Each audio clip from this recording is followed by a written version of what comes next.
World news के sponsor हैं स्वागत, अदरक, लहसुन और मसाले 100% प्योर एंड हाइजीनिक।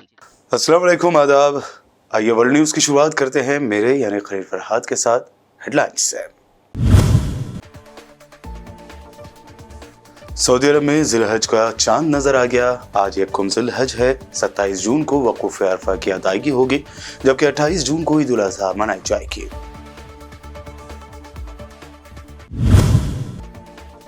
सऊदी हुकाम ने हज के दौरान मुक़द्दस मकामात पर गैस सिलेंडर के इस्तेमाल पर लगाई पाबंदी। तमाम किस्म के LPG सिलेंडर और छोटे सिलेंडर भी कर लिए जाएंगे जब्त। खिलाफ वर्जी पर होगी सख्त कार्रवाई।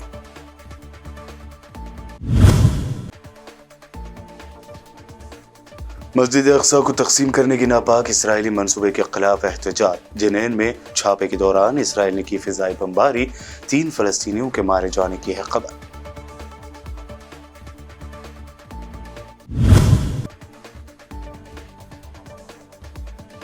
महाराष्ट्र में शदीद मुखालफत के बाद बदले बीजेपी लीडर देवेंद्र फडणवीस के सुर। कहा, हिंदुस्तानी मुसलमानों ने औरंगजेब को कभी कबूल नहीं किया।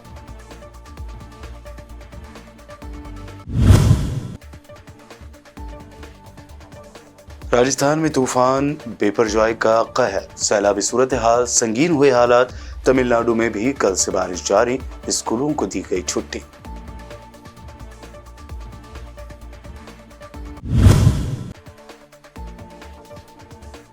और नॉर्थ इंडिया की रियासतों में गर्मी का कहर। यूपी और बिहार में गर्मी की शिद्दत। हीट वेव से 200 अफराद के मारे जाने की खबर। सरकारी ज़राए ने फिलहाल नहीं की तस्दीक।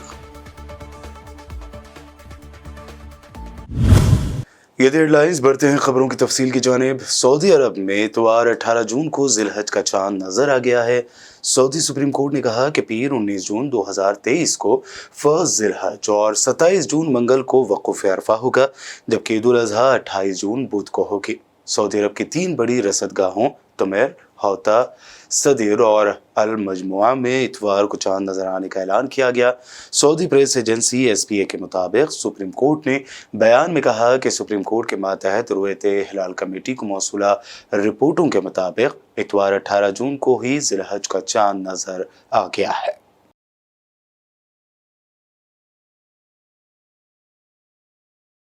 सऊदी अरब ने हज के दौरान मुक़द्दस मकामात पर खाना पकाने वाली गैस के इस्तेमाल पर पाबंदी लगा दी है। सऊदी गज़ेट के मुताबिक general directorate of civil defence ने मुक़द्दस मकामात के अंदर ज़ायरीन के क़ीमों और सरकारी इदारों के दफातर में हर किस्म और साइज़ की लिक्विड पेट्रोलियम गैस यानी LPG के लाने और इस्तेमाल पर पाबंदी की तस्दीक की है। ये पाबंदी आज पीर के रोज़ नाफिज हुई, जो 19 जून की मुनासिबत से ज़िलहज के महीने का पहला दिन है। सिविल डिफेंस ने वाज़ेह किया है कि यह फैसला उन हिफाजती इक़दामात के फ्रेमवर्क के अंदर आया है जो मुक़द्दस मकामात पर ज़ायरीन के कैंपों में आग लगने के ख़तरात से निमटने के लिए आयद किए गए हैं। फैसले पर अमल दरामद सिक्योरिटी हुकाम के साथ मिलकर किया जाएगा। सिविल डिफेंस ने कहा कि तमाम किस्म के LPG सिलेंडर बशमूल पानी गर्म करने के लिए इस्तेमाल होने वाले छोटे सिलेंडर भी जब्त कर लिए जाएंगे और पाबंदी की खिलाफ वर्जी करने वालों के खिलाफ कानूनी कार्रवाई की जाएगी।